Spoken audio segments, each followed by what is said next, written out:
Bienvenidos y gracias por escuchar Verdad en la Red.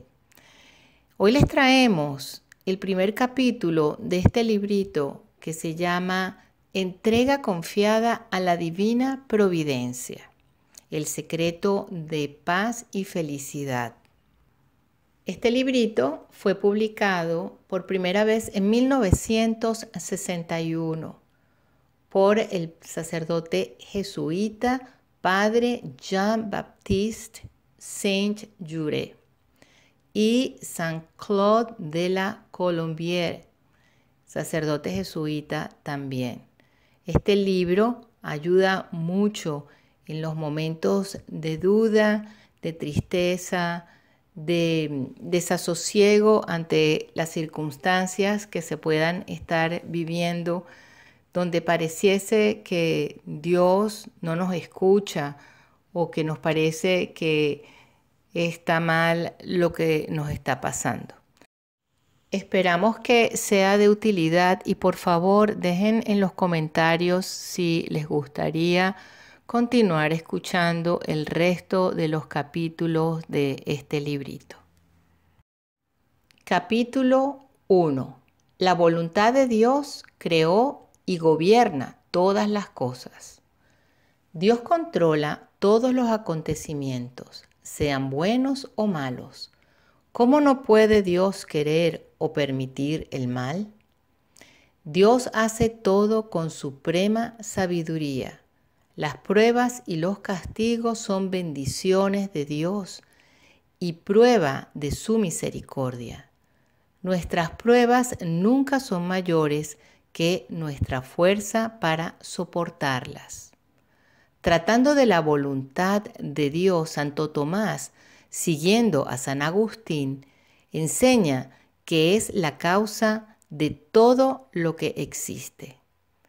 El salmista nos dice que todo lo que el Señor quiere lo hace en el cielo y en la tierra, en los mares y en todos los abismos. También en el libro del Apocalipsis está escrito: digno eres, Señor nuestro, de recibir la gloria y el honor y el poder, porque tú has creado todas las cosas, por tu voluntad existieron y fueron creadas. Por lo tanto, es la voluntad de Dios la que de la nada sacó el universo con toda su grandeza y todo lo que vive en él. La tierra con todo lo que está sobre ella y debajo de ella, todas las criaturas visibles e invisibles, vivas e inanimadas, razonables e irrazonables, desde lo más alto hasta lo más bajo. Si Dios ha producido todas estas cosas, como dice San Pablo, según el propósito de su voluntad, ¿no es supremamente justo y razonable, así como absolutamente necesario que sean preservadas y gobernadas por Él según el consejo de su voluntad? ¿Y cómo podría una cosa permanecer a menos que tú la quisieras o conservase si no hubiera sido llamada por ti? Pero las obras de Dios son perfectas. Está escrito en el Cántico de Moisés. Están tan bien hechas que Dios mismo, cuyo juicio es estricto y justo, encontró cuando las hubo creado que eran buenas y muy buenas. Es bastante obvio que aquel que ha fundado la tierra con sabiduría y afirmó los cielos con inteligencia, no podía mostrarse menos perfecto en el gobierno de sus obras que en su creación, como nos recuerda siempre que su providencia sigue cuidando de todas las cosas. Es con medida, número y peso, es con justicia y misericordia. Y nadie puede decirle, ¿por qué haces eso? Pues si Él asigna a sus criaturas el fin que quiere y elige los medios que le parecen buenos para conducirlas a Él, el fin que les asigna debe ser bueno y sabio, y no puede dirigirlas hacia su fin de otra manera que no sea por medios buenos y sabios. Por tanto, no os hagáis insensatos, nos dice el apóstol, sino entended cuál es la voluntad del Señor, para que haciéndola alcancéis la promesa, es decir, la felicidad eterna, porque está escrito que el mundo con sus pasiones pasa, pero el que hace la voluntad de Dios permanece para siempre. Dios controla todos los acontecimientos, sean buenos o malos. Nada sucede en el universo sin que Dios lo quiera y permita. Esta afirmación debe aplicarse absolutamente a todo, con excepción del pecado. Nada ocurre por casualidad en todo el curso de nuestra vida. Es la enseñanza unánime de los padres y doctores de la Iglesia. Y Dios interviene en todas partes. Yo soy el Señor, nos dice Él mismo por boca del profeta Isaías, y no hay otro. Formó la luz y creó las tinieblas. Hago la paz y creo el mal. Yo, el Señor, hago todas estas cosas. Soy yo quien da la muerte y la vida. Yo inflijo heridas y las curo, dijo a Moisés. El Señor mata y da vida. Está escrito en el cántico de Ana, la madre de Samuel. Hace descender al sepulcro y hace volver. El Señor empobrece y da riqueza, y humilla y exalta. ¿Habrá mal, desastre, aflicción en una ciudad que el Señor no ha hecho? Pregunta el profeta Amós. El bien y el mal, la vida y la muerte, la pobreza y la riqueza son de Dios. Proclama Salomón, y así en muchos otros pasajes de la Escritura.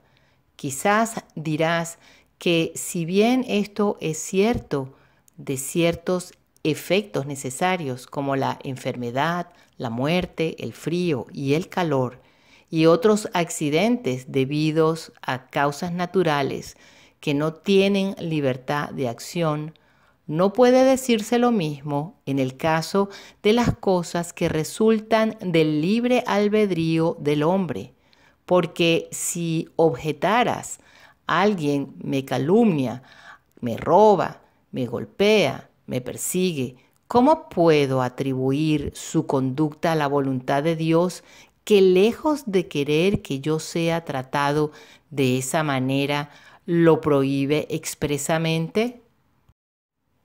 Así que la culpa, concluiréis, solo puede atribuirse a la voluntad del hombre, a su ignorancia o a su malicia. Esta es la defensa con la que tratamos de refugiarnos ante Dios y excusar nuestra falta de coraje y de sumisión. Es inútil que tratemos de aprovecharnos de esta manera de razonar como excusa para no rendirnos a la providencia. Dios mismo lo ha refutado y debemos creer en su palabra de que en acontecimientos de esta clase, como en todos los demás, nada ocurre sin su orden y permiso. Veamos lo que dicen las Escrituras. Él quiere castigar al asesinato y adulterio cometido por David, y se expresa así por boca del profeta Natán. ¿Por qué, pues, has despreciado la palabra del Señor, haciendo lo malo ante mis ojos? Has matado a espada a Urías, el hitita, y has tomado a su mujer por tuya, y lo has matado con la espada de los hijos de Amón. Por eso la espada nunca se apartará de tu casa, porque me has despreciado y has tomado a la mujer de Urías, el hitita, por tu mujer. Así dice el Señor: He aquí, yo haré surgir el mal sobre ti de tu misma casa, Y tomaré tus mujeres delante de tus ojos y las daré a tu prójimo, el cual se acostará con tus mujeres a la vista del sol, porque tú lo hiciste en secreto, pero yo haré esto a la vista de todo Israel y a la vista del sol. Más tarde, cuando los judíos con sus iniquidades lo habían ofendido gravemente y provocaron su ira, él dice: el asirio es la vara y el báculo de mi ira, y mi indignación está en sus manos. Lo enviaré a la nación engañosa y le encargaré ir contra el pueblo de mi ira, para que tome despojos y presas y la pisotee como lodo de las calles. ¿Podría Dios declararse más abiertamente responsable de los males de Absalón, que causó a su padre, y al rey de Asiria a los judíos?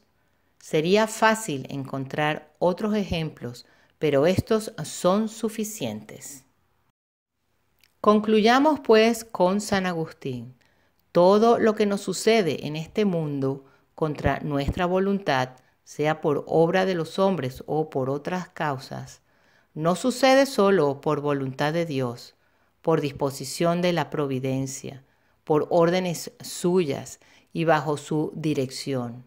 Y si por la fragilidad de nuestro entendimiento no podemos captar la razón de algún acontecimiento, atribuyámoslo a la divina providencia. Mostrémosle respeto aceptándolo de su mano, creyendo firmemente que Él no nos lo envía sin causa. Respondiendo a las murmuraciones y quejas de los judíos que atribuían su cautiverio y sus sufrimientos a desgracias y causas diferentes a la voluntad de Dios, el profeta Jeremías les dice: ¿quién es el que ha mandado hacer algo que el Señor no manda? ¿No sale de la boca del Altísimo tanto mal como el bien? ¿Por qué murmura un hombre viviente, un hombre que sufre por sus pecados? Busquemos nuestros caminos, busquemos y volvamos al Señor. Levantemos nuestros corazones con nuestras manos al Señor en los cielos, diciendo: hemos obrado mal y te hemos provocado la ira. Por eso eres inexorable. ¿No son estas palabras suficientemente claras? Debemos tomarlas en serio para nuestro propio bien. Tengamos cuidado de atribuir todo a la voluntad de Dios y creamos que todo está guiado por su mano paternal. ¿Cómo puede Dios querer o permitir el mal? Sin embargo, tal vez digas ahora que hay pecaminosidad en todas esas acciones. ¿Cómo puede Dios quererlas y participar en ellas si Él es totalmente santo y no puede tener nada en común con el pecado? Dios en verdad no es ni puede ser el autor del pecado, pero hay que recordar que en todo pecado hay dos partes que deben distinguirse, una natural y otra moral. Así, en la acción del hombre contra el cual crees tener un agravio, hay, por ejemplo, el movimiento del brazo que te golpea o la lengua que te ofende, y el movimiento de la voluntad que se aparta de la recta razón y de la ley de Dios. La acción física del brazo o de la lengua, como todas las cosas naturales, es bastante buena en sí misma y no hay nada que impida que se produzca con y por la cooperación de Dios. Lo que es malo, con lo que Dios no podría cooperar, es la intención pecaminosa que la voluntad del hombre aporta al acto. Cuando un hombre camina con una pierna tullida, el movimiento que hace viene tanto del alma como de la pierna. Pero el defecto que le hace caminar mal está solo en la pierna. De la misma manera, todas las malas acciones deben atribuirse a Dios y al hombre en cuanto son actos físicos naturales, pero solo pueden atribuirse a la voluntad del hombre en cuanto son pecaminosos y censurables. Si pues alguien te golpea o te calumnia, como el movimiento del brazo o de la lengua no es en absoluto pecado, Dios puede muy bien ser, y de hecho es, el autor de ello, porque la existencia y el movimiento en el hombre, no menos que en cualquier otra criatura, no proceden del mismo, sino de Dios, que actúa en él y por él. Porque en él, dice San Pablo, vivimos, nos movemos y existimos. En cuanto a la malicia de la intención, esta procede enteramente del hombre y en ella sola está la pecaminosidad, en la que Dios no tiene parte, pero que Él, sin embargo, permite para no interferir en nuestra libertad de voluntad. Además, cuando Dios colabora con quien te ataca o te roba, sin duda tiene la intención de privarte de salud o bienes, porque estás haciendo un mal uso de ellos y serán dañinos para tu alma. Pero no pretende que el atacante o ladrón te los quite por un pecado. Eso es parte de la malicia humana, no del designio de Dios. Un ejemplo puede aclarar el asunto. Un criminal es condenado a muerte tras un juicio justo, pero el verdugo resulta ser un enemigo personal suyo, y en lugar de cumplir la sentencia del juez como un deber, lo hace con un espíritu de odio y venganza. Obviamente, el juez no tiene parte en el pecado del verdugo. La voluntad e intención del juez no es que se cometa ese pecado, sino que la justicia siga su curso y el criminal sea castigado. De la misma manera, Dios no tiene ninguna participación en la maldad del hombre que te golpea o te roba. Esto es algo propio del hombre mismo. Dios, como hemos dicho, quiere hacerte ver tus propias faltas, humillarte, privarte de lo que posees, para liberarte del vicio y conducirte a la virtud. Pero este designio bueno y misericordioso que Él podría llevar a cabo de muchas otras maneras sin que interviniera ningún pecado, no tiene nada en común con el pecado del hombre que actúa como su instrumento. Y de hecho, no es la mala intención o el pecado de este hombre lo que te hace sufrir, te humilla o empobrece, sino la pérdida de tu bienestar, de tu buen nombre o de tus posesiones. El pecado daña solo a la persona que es culpable. Así es como debemos separar el bien del mal en eventos de este tipo y distinguir lo que Dios opera a través de los hombres de lo que los hombres añaden al acto de su propia voluntad. Ejemplos prácticos. San Gregorio nos presenta la misma verdad bajo otra luz. Dice que un médico ordena que se apliquen sanguijuelas. Mientras estas pequeñas criaturas están extrayendo sangre del paciente, su único objetivo es atiborrarse y chupar la mayor cantidad posible de sangre. La única intención del médico es extraer la sangre impura del paciente y curarlo de esta manera. Por lo tanto, no hay relación entre la codicia insaciable de las sanguijuelas y el propósito inteligente del médico al usarlas. El paciente mismo no protesta por su uso. No considera a las sanguijuelas como malhechoras. Más bien trata de superar la repugnancia que le causa la vista de su fealdad, a la vista de su fealdad, y las ayuda en su acción sabiendo que el médico las ha juzgado útiles para su salud. Dios se sirve de los hombres como el médico de las sanguijuelas. Por tanto, no debemos detenernos a considerar la maldad de aquellos a quienes Dios da poder para actuar sobre nosotros, ni apenarnos por sus malas intenciones, y debemos abstenernos de sentir aversión hacia ellos, cualquiera que sean sus opiniones particulares. En lo que respecta a nosotros, son solo instrumentos de bienestar, guiados por la mano de un Dios todopoderoso que les permitirá actuar sobre nosotros, solo en la medida en que nos sea útil. Nos conviene acoger sus ataques en lugar de tratar de rechazarlos, ya que en verdad provienen de Dios. Y lo mismo sucede con todas las criaturas de cualquier tipo.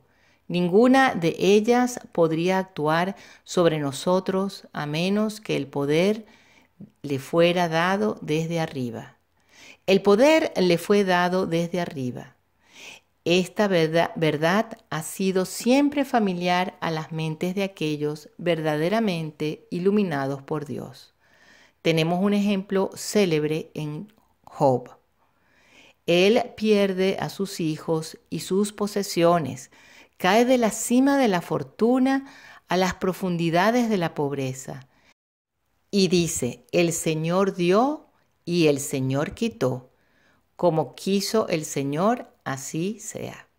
Bendito sea el nombre del Señor. Nota, observa a San Agustín. Job no dice, el Señor dio y el diablo quitó, sino que dice, sabio como es, el Señor me dio mis hijos y mis posesiones, y es Él quien me las quitó. Se ha hecho como quiso el Señor. El ejemplo de José no es menos instructivo. Sus hermanos lo habían vendido como esclavo por malicia y con su propósito malvado. Y sin embargo, el santo patriarca insiste en atribuir todo a la providencia de Dios. Dios me envió, dice, delante de vosotros a Egipto para salvar la vida. Dios me envió delante de vosotros para preservar un remanente para vosotros en la tierra y para liberaros de una manera sorprendente. No vosotros, sino Dios me envió aquí. Y me hicisteis padre del faraón, señor de toda su casa y gobernador de la tierra de Egipto.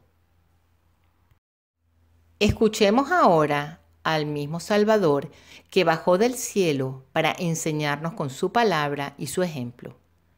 En un exceso de celo, Pedro trata de desviarlo de su propósito de someterse a su pasión e impedir que los soldados le impongan las manos.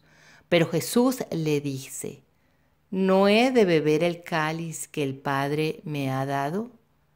De hecho, él atribuyó el sufrimiento y la ignominia de su pasión no a los judíos que lo acusaron, ni a Judas que lo traicionó, ni a Pilato que lo condenó, ni a los soldados que lo maltrataron y lo humillaron, ni al diablo que los incitó a todos, aunque ellos fueron la causa inmediata de sus sufrimientos, sino a Dios. Y a un Dios no considerado como juez severo, sino como Padre amoroso y amado. No atribuyamos, pues, nuestras pérdidas, nuestras desilusiones, nuestras aflicciones, nuestras humillaciones al diablo o a los hombres, sino a Dios como su verdadera fuente. Obrar de otro modo, dice Santa Dorotea, sería como hacer lo mismo que un perro que descarga su rabia sobre la piedra en lugar de aquella persona, de la mano de aquella persona que se la arrojó.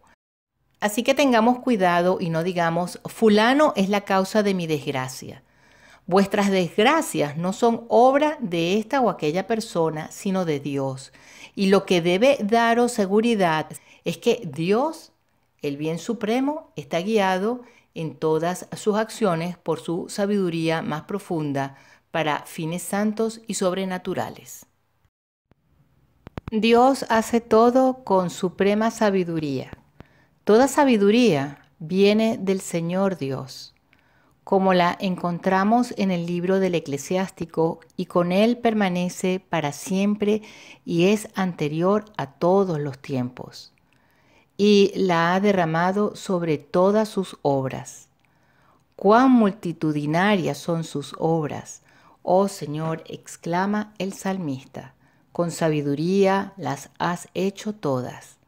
No podía ser de otra manera, pues Dios, siendo sabiduría infinita y actuando por sí mismo, no puede actuar excepto de una manera infinitamente sabia. Por eso muchos doctores de la Iglesia sostienen que, teniendo en cuenta las circunstancias, sus obras son tan perfectas que no podrían ser más y tan buenas que no podrían ser mejores. Debemos, pues, dice San Basilio, considerar bien este pensamiento, que somos obra de un buen obrero y que Él dispensa y distribuye entre nosotros todas las cosas grandes y pequeñas con la más apiente providencia. De modo que no hay nada que no tengamos, nada que pueda concebirse mejor. Las obras del Señor son grandes, dice de nuevo el salmista, exquisitas en todos sus deleites. Su sabiduría se muestra especialmente en la justa proporción entre los medios que emplea y el fin que tiene en vista. Ella llega de un extremo a otro poderosamente y gobierna todas las cosas por bien. Ella, la sabiduría, gobierna a los hombres con admirable orden, los conduce a su felicidad poderosamente, pero sin violencia ni coacción, con dulzura, y no solo con dulzura, sino más aún con circunspección. Aunque tienes poder a tu disposición, dice el sabio, juzgas con clemencia y con mucha indulgencia nos gobiernas. Estás dotado de una fuerza infinita a la que nada puede resistir, pero con nosotros no usas el poder absoluto de tu autoridad soberana. Nos tratas con extrema condescendencia y adaptándote a la debilidad de la naturaleza. Deseas colocar a cada uno de nosotros en la mejor y más adecuada situación para trabajar nuestra salvación. Dispones de nosotros con gran favor como personas que son a tu imagen viva y de origen noble, y que por su condición son no para que se les dé órdenes con la voz de un amo como si fueran esclavos, sino con cuidado y consideración. Nos tratas con la misma circunspección con que se maneja un vaso de cristal precioso o una cerámica frágil por miedo a romperla. Cuando es necesario para nuestro bien que nos aflijas o nos envíes alguna enfermedad o nos hagas sufrir alguna pérdida o dolor, lo haces siempre con cierto respeto y una especie de deferencia. Como un cirujano que tiene que operar a una persona de importancia, se esfuerza por causarle el menor sufrimiento posible y solo lo estrictamente necesario para su curación. O como un padre que castiga a regañadientes a un hijo al que ama entrañablemente, solo porque está obligado a hacerlo por el bien de su hijo. Así Dios nos trata como seres nobles a los que tiene la más alta estima, o como hijos amados a los que castiga porque los ama. Las pruebas y los castigos son bendiciones de Dios. Fijaos, nos dice San Pablo, en el autor y consumador de la fe, Jesús, el Hijo único y amado, en quien el Padre se complace. Considerad, pues, a aquel que soportó tanta oposición de los pecadores contra sí mismo, para que no os canséis ni os desaniméis, porque todavía no habéis resistido hasta la sangre, como Él, en la lucha contra el pecado, y habéis olvidado la exhortación que como a hijos se os dirige, diciendo: Hijo mío, no descuides la disciplina del Señor, ni te canses cuando eres reprendido por Él. Porque el Señor castiga a quien ama y azota a todo el que recibe por hijo. Permaneced bajo la disciplina, porque Dios os trata como a hijos. Porque ¿qué hijo hay a quien su padre no corrija? En resumen, el fin por el que Dios actúa es alto y santo, su propia gloria y el bien de sus criaturas, infinitamente bueno, la bondad de sí.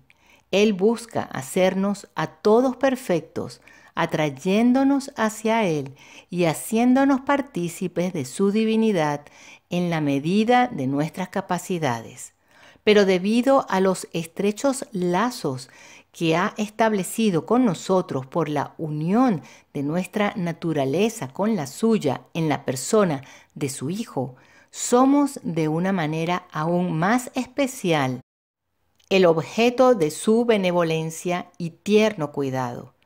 Un guante no es más adecuado para una mano o una espada para una vaina de lo que Él hace y ordena en nosotros y para nosotros es adecuado a nuestras fuerzas y capacidades, para que todo sirva para nuestro beneficio y perfección, sin tan solo cooperamos con los designios de su providencia.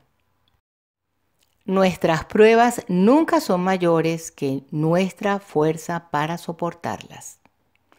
No nos dejemos turbar cuando a veces nos asedia la adversidad, pues sabemos que es para nuestro bienestar espiritual y cuidadosamente proporcionada a nuestras necesidades, y que le ha sido puesto un límite por la sabiduría del mismo Dios que ha puesto un límite al océano.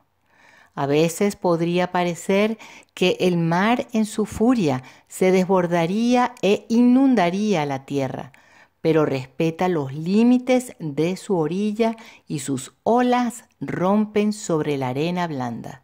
No hay tribulación ni tentación cuyos límites Dios no haya señalado para que sirvan no para nuestra destrucción, sino para nuestra salvación. Dios es fiel, dice el apóstol, y no permitirá que seáis tentados o afligidos más allá de vuestras fuerzas. Pero es necesario que lo seáis, ya que a través de muchas tribulaciones es necesario entrar en el reino de Dios, siguiendo los pasos de nuestro Redentor, que dijo de sí mismo: ¿no era necesario que el Cristo padeciera todas estas cosas antes de entrar en su gloria? Si no quisierais aceptar estas tribulaciones, actuaríais en contra de vuestros mejores intereses. Sois como un bloque de mármol en manos del escultor. El escultor debe desbaratarlo, tallarlo y alisarlo para convertirlo en una estatua que es una obra de arte. Dios quiere hacernos la imagen viva de Él. Todo lo que tenemos que pensar es en permanecer quietos en sus manos mientras Él trabaja en nosotros. Y podemos estar seguros de que el cincel nunca dará el más mínimo golpe que no sea necesario para sus propósitos y para nuestra santificación, porque, como dice San Pablo, la voluntad de Dios es nuestra santificación.